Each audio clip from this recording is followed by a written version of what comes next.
Hola, ¿qué tal? Ya estamos compartiendo con ustedes este comienzo de semana en Campus USACH por la 94.5 en FM y también con quienes nos acompañan habitualmente en nuestro canal de YouTube.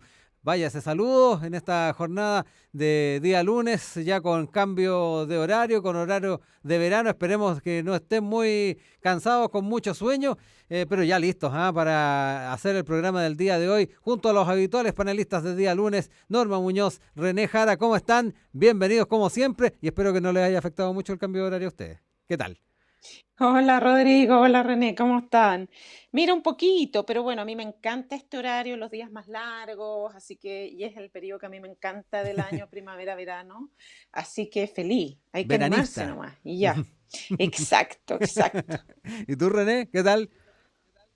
Muy bien, muy bien. Bueno, me cuesta un poco más con los niños. Me costó un montón Sí. hoy día sacarlos de la cama para llevarlos al colegio. Pero bueno, sí, yo también soy veranista, así que todo lo que sea sol, días más largos, para mí es lo ideal. Fantástico. Ahí de a poquito lo vamos a ir notando más. En la mañana temprano todavía está oscurito, pero ya avanzando los meses vamos a estar mejor. Oigan, estuvo bien movido el fin de semana, con varias noticias que queremos comentar, incluso antes del fin de semana, en lo que tiene que ver con el rechazo de candidaturas varias que vamos a estar abordando. Pero quiero partir con el tema que se ha llevado a la atención desde el fin de semana, lo que tiene que ver con la figura del convencional Rodrigo Rojas Vade, que durante el fin de semana se supo que, o más que nada, reconoció que no tiene cáncer, como había afirmado desde inicios de su incursión política, incluso en su rol como uno de los estandartes del estallido social. Y bueno, eso trajo consigo bastantes situaciones de partida, ahí hubo bastantes críticas. Por otro lado también, ya dejó la vicepresidencia de la Convención Constitucional y ahora está el gran debate en torno a de cómo si se va a mantener o no como convencional. Dentro de la dinámica interna de la convención no existe la opción de dejar el cargo, de renunciar. Y ahí seguramente se van a seguir analizando dentro de las distintas comisiones cómo se resuelve eso para también casos a futuro que puedan ocurrir. Pero también está el tema de la credibilidad en torno a la figura de Rojas Vade, lo que trae consigo esta revelación que se hizo. Y me gustaría saber cómo ustedes han estado siguiendo este tema y las repercusiones que puede tener también para la dinámica propia de la Convención Constitucional. Norma, parto contigo para que podamos entrar en el tema. Sí, a ver, mira, la verdad es que yo me preguntaba y me decía, a ver, ¿qué es lo que se puede decir de este caso? O Mm. sea, es, yo pienso que es una vergüenza total. Creo que es engañar a la gente de una manera, bueno, que bueno, ella ya no tiene es alguien que no tiene ningún principio ni valor ético. Pienso que una persona así no debería estar en la constituyente, sin duda. Y espero que esos asuntos se resuelvan. Yo me pregunto por qué lo dijo ahora también. Poco se ha dicho al respecto, es decir, ¿será que alguien lo iba a chantajear, lo empezaron a chantajear? Es decir, Ujú. y en ese caso entonces habían otras personas que también sabían. Yo pienso que efectivamente, bueno, y aparte también empieza, y me digo, bueno, a ver, ¿con qué nos va a llegar esta semana la lista del pueblo? Es decir, cada semana nos da un escándalo distinto, uno peor que el otro, no sé, lo encuentro fatal, o sea, lo encuentro Ujú. terrible de personas y de una lista que reivindicaba, ¿no? Una manera, otra manera de hacer política, que criticaba, que se llevó un discurso moralina, es decir, yo me digo, pucha, ¿qué nos queda como sociedad chilena si aquellos que están reivindicando el hacer otra política vienen, digamos, contaminados con estas cosas? Es decir, el lunes pasado analizábamos la candidatura, ¿no? De su candidato presidencial que traía firmas falsas. Ahora este caballero que es aún, yo creo que es aún más grave, es decir, porque además se ve que sigue como con este intento de victimizarse, ¿ah? Sí, hacerse la víctima y el pobrecito que no pudo, porque bueno, en fin. Yo creo que este asunto, y no me quiero tardar mucho, es súper simple, es decir, este caballero simplemente tiene que salir de donde está, es decir, y darle la opción a otra persona. La lista del pueblo tenía una serie de candidatos, yo conocí a algunos porque Ujú. estaban en la universidad aparte, algunos no electos y que quizás efectivamente corra y entre otra persona en la lista del pueblo. No sé cómo, eso no está regulado, es verdad. Sí. Yo me acuerdo que se inició este proceso, alguien analizó hace mucho tiempo atrás y dijo esto, dijo, va a ser complicado porque no pueden, al parecer ellos no pueden renunciar, hay cosas ahí que no Ujú, están muy claras, claro. eh, No está el pero ¿qué va mecanismo a en el fondo. pasar? Claro, ¿y qué va a pasar si efectivamente se siguen repitiendo casos como este? Es decir, porque este es uno, pero a ver, son 155 constituyentes, por lo Mm, tanto pueden haber otros casos que se puedan ir presentando en adelante, y yo creo que es lo que va a pasar, porque en algún minuto, cuando uno es culpado de algo, en general siempre hay una venganza de atrás, entonces empiezan a aparecer los trapitos sucios de otros u otras. Yo no sé si este es el inicio, si este es la punta de un iceberg o simplemente efectivamente es el que viene a contaminar. Pienso que además es re complicado porque la convención tiene una legitimidad, tiene una misión. Yo creo que estamos todos contentos ujú. con el trabajo de la convención, estamos todos esperanzados, ¿no? De que redacte una constitución que corresponde y todo. Pero la falta de confianza en las instituciones que hoy en día existe Ujú, se traslada a la Convención Constitucional, estamos fritos, o sea, estamos hablando de una futura constitución. Por eso yo creo que la reacción tiene que ser muy rápida, ujú, de limpiar esto que finalmente podría venir a contaminar mucho más otras cosas. ujú. Yo lo encuentro fatal, o sea, mentir así de una enfermedad, además, de además aparecer con otros enfermos reales, es decir, yo la verdad no le tengo palabra en el diccionario para adjetivar lo terrible de lo que está pasando ahora. Ujú. René, también ahí saber cómo lo has estado siguiendo. Recordemos que ahí también él aludía a otra enfermedad, que le ha costado mucho reconocer para no enfrentar un estigma social. No se ha aclarado demasiado aquello, pero dentro de los argumentos que se plantearon por parte de Rojas Vade estaba aquello. No sé cómo lo ves tú. Hay varias cosas, pero, o sea, varias cosas, ojalá para no repetir lo que ya se ha dicho, Mm, ya no quiero entrar en una discusión de lo que ya se ha dicho sobre Rojas Baden.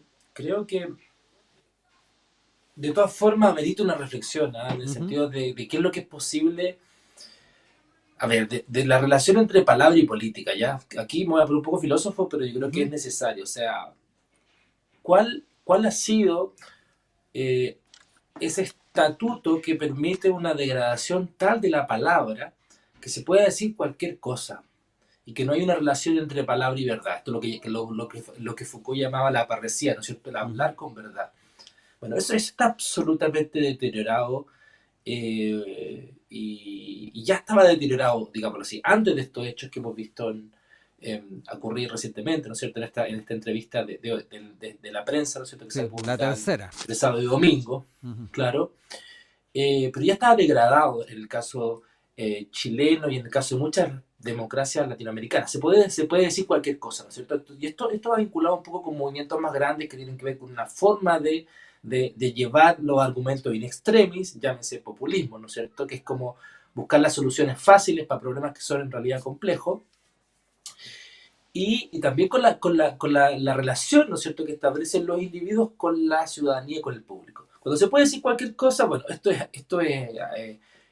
posible, esto es lo que sucede, ¿no es cierto? Y cuando la reclamación de las causas justas, ¿no es cierto?, va mezclada con un estatuto ético débil, ¿no es cierto?, chato, limitado, bueno, se producen este tipo de cosas, de que en el fondo el fin, ¿no es cierto?, que era visibilizar un problema social real, ¿no es cierto? ujú. Que es el tema de la atención de salud, justifica cualquier tipo de medio, en este caso, mentira. O sea, ahí yo creo que es donde nos perdemos y donde perdemos el foco. Sobre todo a propósito, y aquí para ir poniendo elementos nuevos, sobre Ujú. todo cuando se juega el empate moral. Yo he visto varias publicaciones de gente que un poco reivindica o justifica, ¿ya? Y aquí la palabra justificación tiene muchas connotaciones,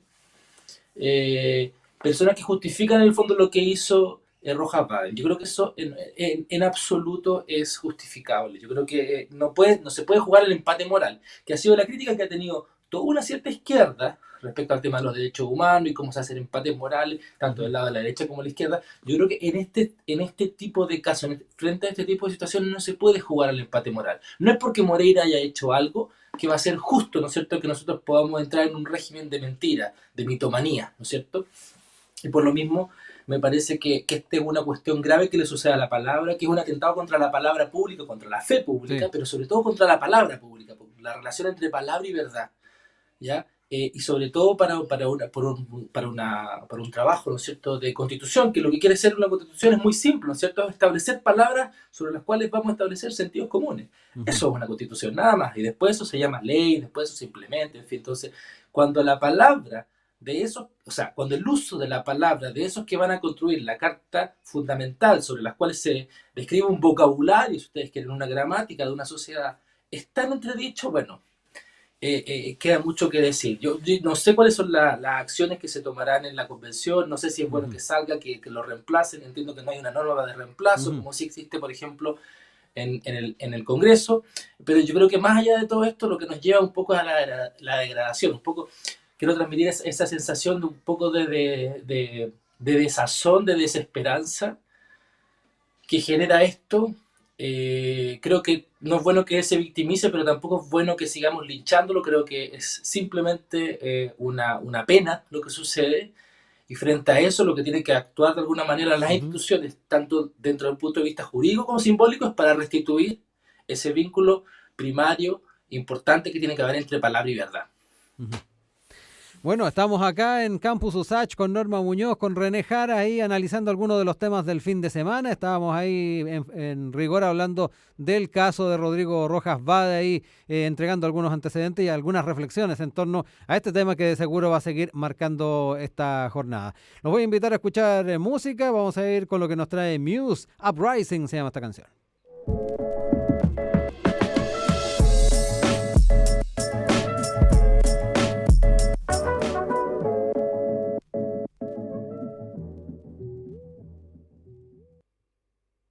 Continuamos con ustedes en Campus USACH por nuestro canal de YouTube, también por la 94.5 NFM, abordando los temas de actualidad junto a nuestros panelistas, hoy día con René Jara, también con Norma Muñoz, quienes los días lunes habitualmente nos acompañan. Nos quedamos con temas electorales porque los rechazos de candidaturas han estado a la orden del día.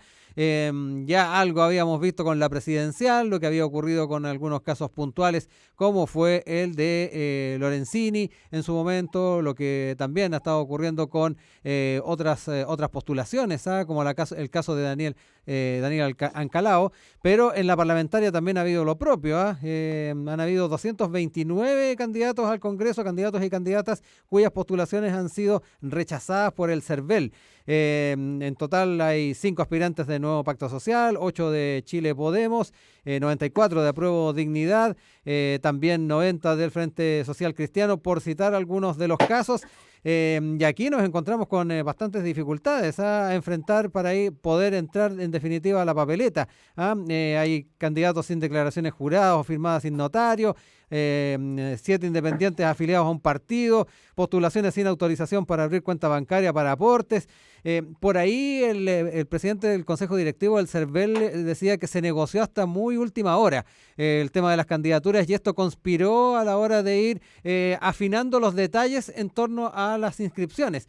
Lo que ahora también torna en bastante de dificultad también para el propio electorado a la hora de enfrentar tal vez la próxima elección. Yo quiero saber cómo también ustedes han estado siguiendo esta temática. Con los cores también hemos tenido algunas dificultades, también se dieron a conocer algunos datos al respecto. René, ¿cómo ir analizando también esta situación con nombres emblemáticos que se están quedando fuera de la papeleta, sin ir más lejos? Sí, bueno, el tema de los nombres es importante, pero no es el único. Yo creo que Sí. lo de fondo es, o sea, por supuesto que de alguna manera hay una... Claro, cuando se queda alguien, digámoslo así, muy representativo o muy emblemático, ¿no es cierto?, para un sector, evidentemente que se van a prender las alarmas porque va a haber un malestar, ¿no es cierto?, de esa formación política respecto a los procedimientos, Ujú. ¿ya? Pero yo quiero ir a los procedimientos en este caso, quizás que puede ser un poco más aburrido en términos de discutirlo, pero al mismo tiempo es para un poco comunicar cuál es la Sí. racionalidad que hay detrás de esto. La racionalidad que está aplicando el CERVEL en este caso es intentar, es una presión, digamos así, un gallito mutuo. ¿Y por qué se usa este gallito? Primero porque las formaciones políticas cuando arman sus listas, que es un trabajo complejo, porque la idea justamente es dispersar los menos votos posible, concentrarnos en esas comunas, en esos distritos donde hay más posibilidades, y al mismo tiempo generar apoyos grandes, ¿no es cierto? Sí. Entonces, ese es un trabajo complejo y es una información súper importante sobre la cual los contrincantes, la competencia, también toma decisiones. ¿Ya? Si hay un candidato que va muy fuerte en un distrito, también se va a omitir o va a presentar una candidatura menos importante para perder menos votos en ese espacio. Entonces, es una información sensible que los partidos se van a guardar hasta el último minuto de presentar, ¿ya? Porque es una información que tiene, digamos así, directa relación con los resultados que va a tener esa formación política. Y ha sido así siempre. Antes era lo mismo porque en el fondo era por papel y sabemos, y porque es cosa de mirar los archivos de prensa, ¿no es cierto?, que la gente llegaba a las 23:50, el último minuto se Y con metían las a CERVEL, cajas. ¿no es cierto?, con las listas y seguían negociando hasta las 2, 3 de la hasta la noche, ¿ya? Entonces, esa es una situación súper difícil de regular para el CERVEL, ¿ya? Entonces, lo que intentaron hacer es, de alguna manera, a partir de la norma y los procedimientos, intentar que esa negociación o ese procedimiento fuera un poquito más regular, más formal, más formalizado. Y entonces, en ese delirio, digámoslo así, por intentar, o en esa voluntad más bien, por intentar regularizar algo que es súper difícil de regularizar, yo creo que se pusieron demasiado estrictos. Y por lo tanto, lo que sucede cuando uno se pone estricto realmente es que tiene que aplicar la norma, y cuando aplica la norma tal cual como se ha hecho, y cuando es contracultural, es decir, cambiar unos hábitos que habían para atrás, evidentemente se produce problema.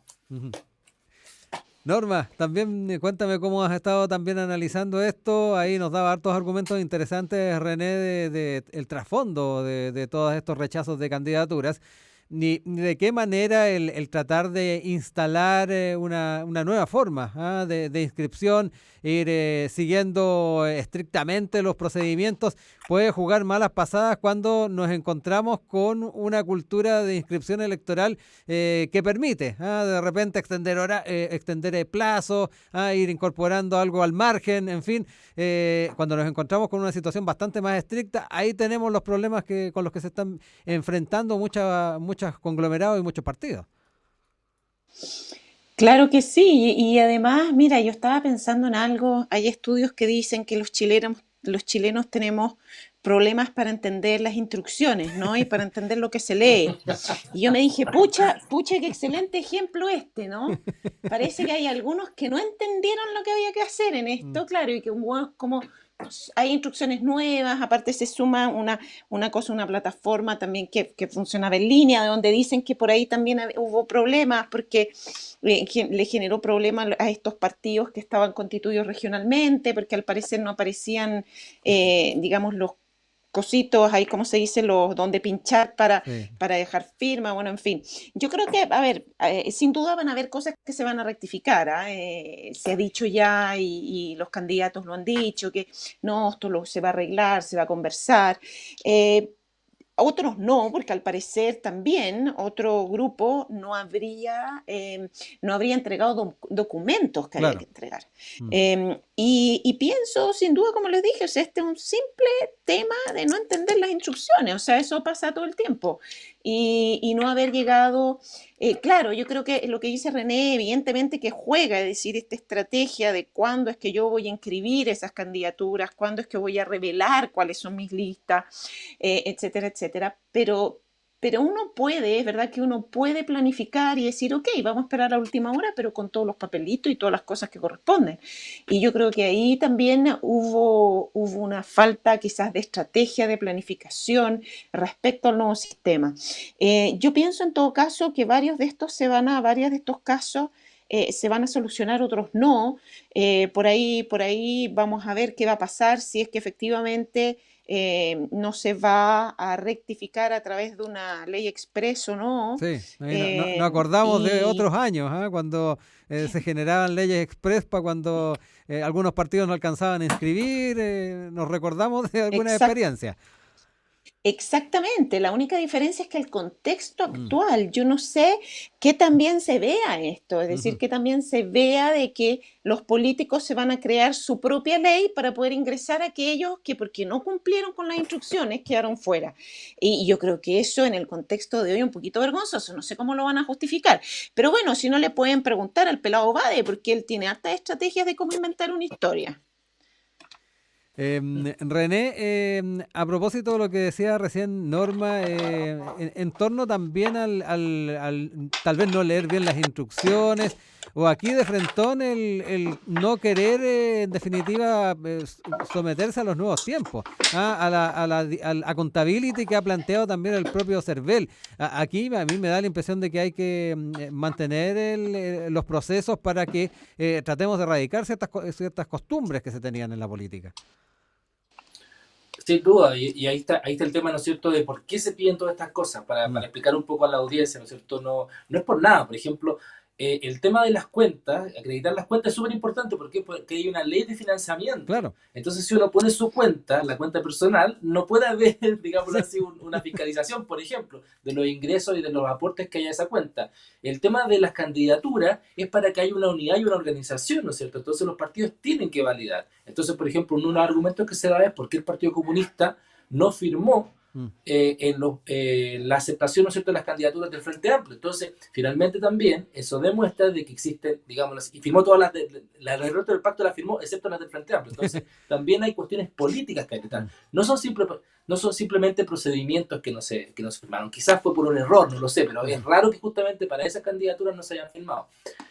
Entonces, claro que hay un cambio epocal, hay un cambio importante. Yo creo que probablemente la solución no va a venir, o creo que no es decoroso, como decía Sí, Norma, que venga por una ley express, sino que más bien la solución va a venir por los tribunales, primero para los claro. tribunales regionales, que El ustedes saben, TER. los TER, ¿no es cierto? Mm, ¿Sí? Y después, si es que eso no pasara, hay una segunda instancia de apelación que sería al TRICER, que digamos así es todo el escenario de la justicia electoral, ¿no es cierto? Primero TER, que es la primera parte de la apelación, y después el TRICER. Yo creo que por ahí se van a resolver varios, pero hay varios otros que van a quedar en esta pasada, que van a quedar pendientes, porque como decía Norma, hay unos requisitos que se tenían que cumplir sí o sí, o sea, son sí. súper importantes. Y quizás los problemas informáticos que también ha informado el CERVEL, que yo entiendo que también son parte de esta cultura de adaptarse, ¿no es cierto?, a las nuevas normas, van a permitir en el fondo ir perfeccionándola, pero el tema está en que siempre hay ganadores y perdedores cuando se implementan estos sistemas, entonces va a haber algunos que por su desprolijidad probablemente se van a Mm, quedar abajo en esta pasada al menos. sí. Norma, ¿algo más que agregar antes de ir a la pausa? No, fíjate, no mucho más, salvo de que cuanto se alarga este proceso, lo único que hace finalmente es perjudicar el mismo proceso. Entonces, lo único es que efectivamente a nivel de tiempos esto se puede resolver rápidamente para que todos los candidatos, digamos, puedan emprender este camino, ¿no? A difundir sus campañas, etcétera, porque si no, todo eso se va a ver un poquito interrumpido o unos van a entrar quizás más tarde y eso Sí. perjudica. Es decir, yo creo que ahí hay algún llamado como de acelerar un poquito este proceso para que pronto se pueda iniciar y que no queda mucho tiempo para la elección tampoco. Ujú. Estamos en Campus USACH, René Jara, Norma Muñoz, los días lunes, acostumbrados a estar con ellos analizando los temas de actualidad. Escuchemos ahora lo que nos trae Alex Banter, tatuaje.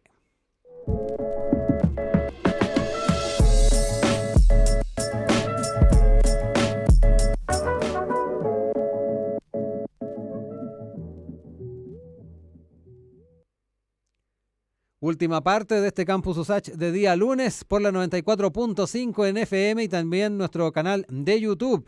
Canal de YouTube de Radio USACH, ahí nos pueden encontrar, nos pueden ver en vivo y también pueden ir revisando los diferentes capítulos que han quedado de todos nuestros Campus USACH de lunes a jueves, como ustedes saben, por Radio USACH. Seguimos con René Jara y Norma Muñoz revisando los temas de actualidad y nos quedamos con algo que marcó bastante la agenda de la semana pasada, ¿no? La tasa de interés que fue planteada ya por el Banco Central. que de alguna manera para muchos tuvo una interpretación distinta, una interpretación más de la mano con el cuarto retiro, que plantear esta tasa de interés sin duda tenía que ver con frenar entonces el avance de esta propuesta en el Parlamento. Por ahí también han salido diferentes planteamientos por parte de Mario Marcel, el presidente del Banco Central. Él ha puesto más argumentos respecto a lo que se ha decidido. No hay nada más inhumano en economía que la inflación. Recordemos que se hizo este anuncio durante la semana pasada y se alertó sobre la escalada de la inflación y volvió a advertir contra el cuarto retiro del 10%, desatando furia en el sector de izquierda, que lo criticó además en duros términos. Él se defendió con total convicción el diagnóstico y las medidas adoptadas. Si tuviéramos evidencia de que la economía está corriendo un riesgo y no lo dijéramos, eso sí que sería grave. Fue parte de los argumentos que presentó Mario Marcel. Norma, entremos también en este debate que ha ido más allá de lo estrictamente económico y que a su vez ha traído críticas a la figura del Banco Central y particularmente a la de Mario Marcel. Sí, claro, porque no tiene el discurso que está de moda, digamos, que es vamos con los retiros, digamos, y que las personas necesitadas necesitan, digamos, tener acceso a recursos y en general siempre culturalmente Chile, yo creo que lo hemos conversado antes, tiene un grave problema para dialogar desde la diferencia. Es decir, ahí hay como que siempre se va a hablar mal de aquel que no está pensando como yo quiero que se piense, ¿no? Ahora, el tema, yo encuentro que igual es importante conocer que no es solo él, o sea, una serie de economistas que efectivamente están diciendo que, oye, cuidado, o sea, yo creo que eso está claro y todos tenemos claro que este cuarto retiro, si se hace, algo va a pasar, o sea, ya no va a ser como los otros, algo va a pasar si se hace este cuarto retiro. Lo que yo encuentro igual un poco lamentable es la poca escucha que se ha hecho de estos expertos eh, y también de que de cierta manera todos estos retiros terminan siendo un engaño. ¿En qué? En que ahora recién están reconociendo que en realidad, sobre todo la izquierda, está reconociendo que en realidad lo que quieren hacer ellos es desbancar el sistema. Cuando todos sabíamos y lo que se decía con el primero, segundo, tercer retiro es que estas ayudas eran evidentemente para ayudar a todas estas personas que estaban viviendo mal en la pandemia, etcétera, etcétera, y ahí encontraba su justificación, ¿no? Hay como algo extraño, es decir, quiere decir que nos estaban mintiendo antes y era mentira todo eso y en realidad lo que siempre estuvo detrás de eso fue desbancar el sistema. Si es eso, es sumamente preocupante porque los diputados y senadores están ahí para cumplir otro tipo de funciones y no las de desbancar un sistema, digamos, y desbancar la economía también, de pasadita, que es lo que pasaría, porque al parecer pasarían cosas bastante negativas a nivel económico y perjudicarían a bastante gente este cuarto retiro. Ahora, pienso al mismo tiempo, por ejemplo, en las personas que no han hecho los retiros. O sea, ¿qué va a pasar? Eh, ¿Qué va a pasar con este proyecto efectivamente de una jubilación justa, etcétera, etcétera?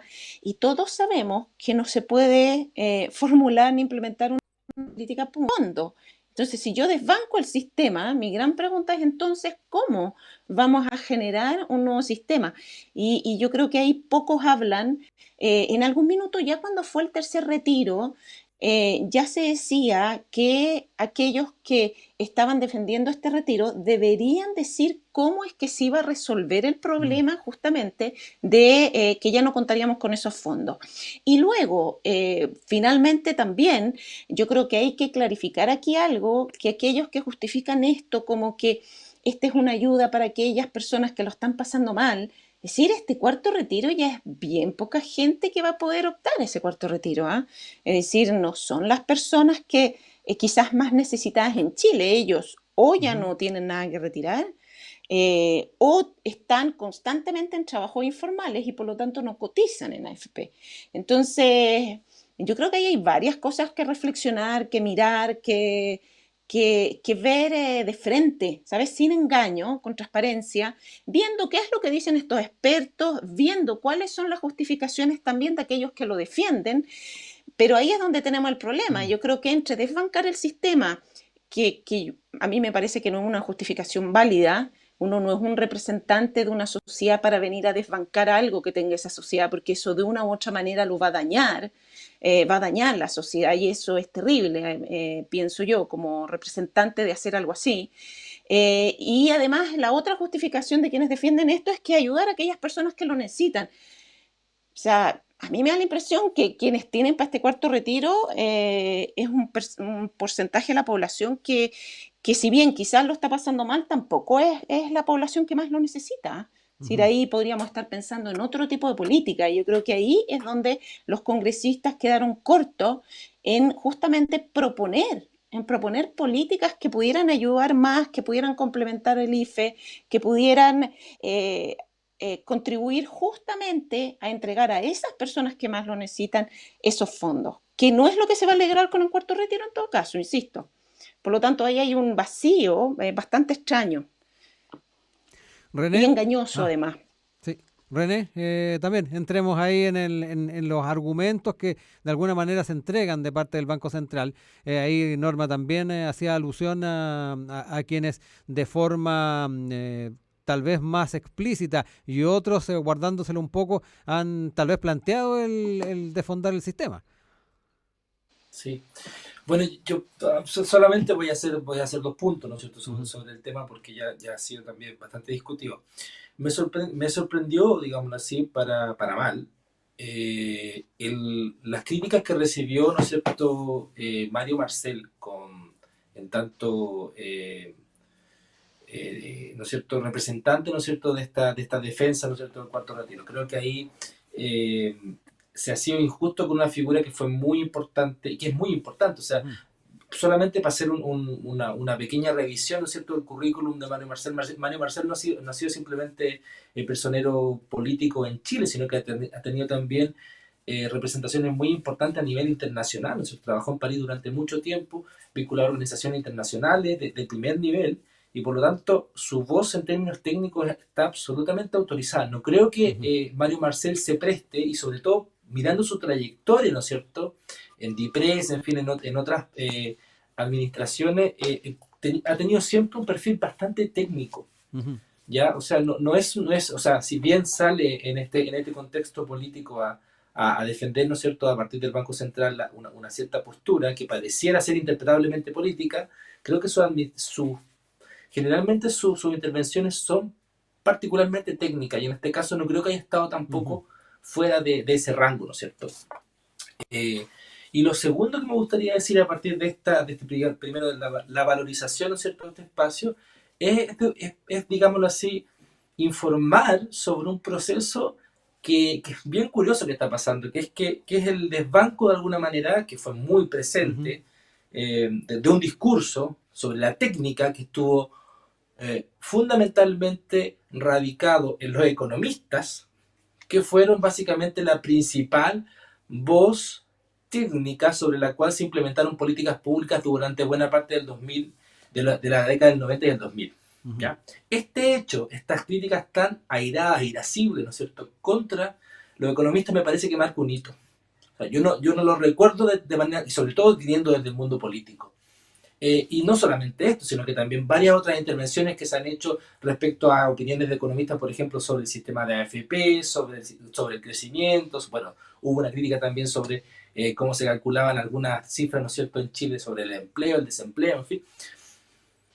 Se van acumulando de alguna manera. Y ese, digámoslo así, crítica o retiro, ¿no es cierto?, de este rol fundamental que cumplieron los economistas como técnicos, como proveedores Ujú. de técnica. Incluso en ciencia política se habla de una figura, ¿no es cierto?, del tecnopol, ¿no es cierto?, de esta combinación entre técnicos y políticos que asesoran, ¿no es cierto?, al espacio político. Bueno, esa figura parece estar siendo reemplazada hoy día en un contexto de alta politización de la sociedad chilena por los abogados. O sea, este es el momento de los abogados.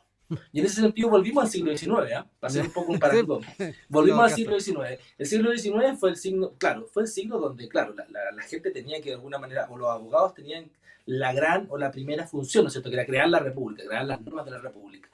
Y volvimos, como el momento constituyente los pone, ¿no es cierto?, en el centro de la discusión, volvimos a los abogados. O sea, como que renunciamos a los economistas, de alguna manera renegamos de esa herencia que de los últimos 20 años estamos volviendo a los abogados. Y es interesante, los abogados hoy día son quienes tienen el discurso hegemónico de la discusión pública.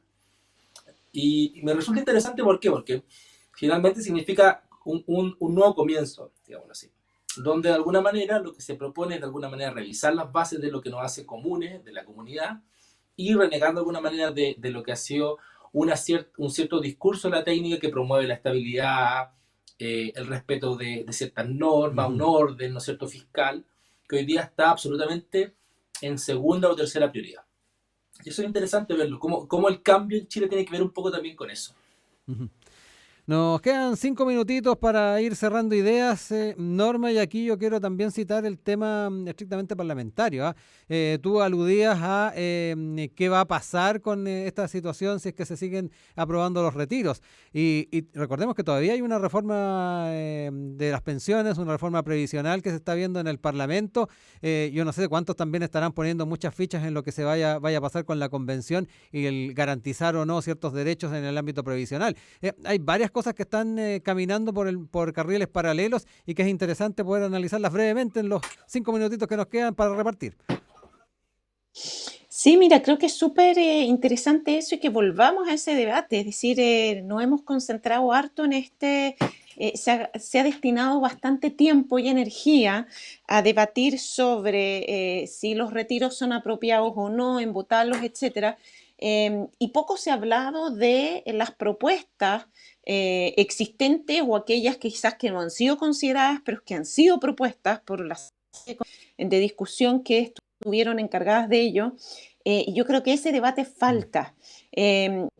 Yo no dudo que en la nueva constitución que se está redactando vengan, eh, digamos, estipulados esta defensa de ciertos derechos, incluido este de la jubilación. Eso va a venir incluido. Ujú, Y yo creo que sin duda las autoridades, sin duda en el Congreso, quizás deberían ir pensando con esta mirada a futuro que eso va a ir incluido y por ujú. tanto entonces cuál va a ser la política que se puede formular al respecto. Pero yo vuelvo al punto de inicio, es decir, cómo hacerlo si es que hay que cambiar un sistema que además ni siquiera existe en el sentido de que no estarán los fondos para hacerlo. Ujú. Entonces, yo encuentro que estamos un poco complicados con todo Sí. eso y efectivamente a mí me gustaría escuchar mucho más de qué es lo que se está haciendo, qué están haciendo los congresistas respecto a esos proyectos, que debatiendo del cuarto o no retiro, Ujú. que ustedes me disculparán, pero yo creo que es simplemente un asunto político de elección de este fin de año. Poco les importa, tiene una mirada de corto plazo, no mira el largo plazo, que es el de la política pública, que hay que siempre mirar a largo plazo. Está este corto plazo la elección de que caiga bien que el cuarto retiro cuando todo el mundo sabe que Mm. ese retiro no va a llegar, ese dinero no lo tienen las personas que realmente Sí. están necesitando. Ujú. Entonces ahí hay un engaño extraordinario, es decir, digamos las cosas de frente, y ese retiro sí va a beneficiar a personas, pero quizás que no Mm. están en el mismo grado de necesidad que aquellos que defienden esta política dicen que sí va a llegar. Sí. Eso es una mentira. Ujú. Entonces, bueno, vamos a ver en qué pasa al final, pues, con todo ¿Qué queda? esto. Sí. René, también Mm. últimos minutitos, 2 minutitos para ir cerrando. Sí, bueno, respecto al tema del cuarto retiro y del IFE, creo que lo que ha demostrado, ¿no es cierto?, la política errática del gobierno por un lado y también ay, ¿cómo llamarlo para no ser tan duro? Pero en el fondo esta pura pulsión, ¿no es cierto?, que expresan los diputados, que yo diría está alimentada por dos cosas. Primero, por la gente que se quiere reelegir y que quiere captar popularidad, no restándose a este tema del cuarto retiro. Pero segundo, por otro lado, el tema de que hay muchos de ellos que no se van a reelegir. Entonces no tienen ningún incentivo para hacer otra cosa Mm. diferente.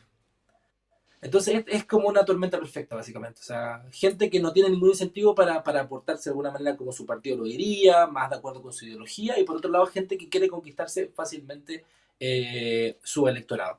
Ujú. Y yo creo que había una falta de inteligencia enorme. Joe Ramos, ¿no es cierto?, de la, Sí. de la Universidad de Chile, lo dijo hace poco, hace 2 semanas, y no, nadie dijo nada. El IFE es una pésima política hoy día como está implementada, porque va a haber mucha gente que no tiene necesidad y que va a recibir ese dinero. Ni siquiera es dinero de la AFP, sino que es un dinero que ha sido construido, un diseño Ujú.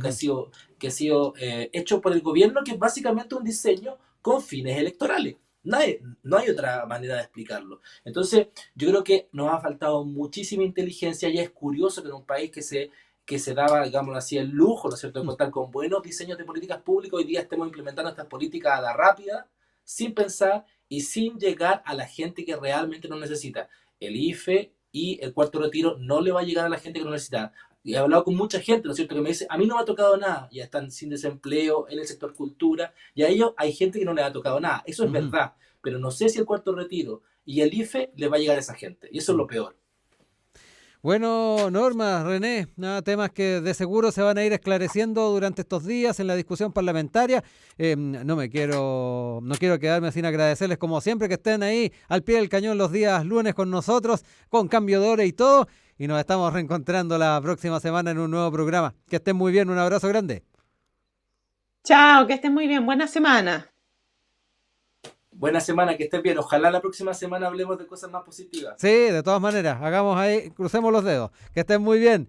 Nosotros también empezamos a cerrar el programa del día de hoy, agradeciendo la sintonía y dejando a los invitados a que vuelvan a sintonizar Campus Usach en una próxima edición. Nos vamos con la música de YouTube, Mysterious Ways, y estamos con ustedes en una próxima edición.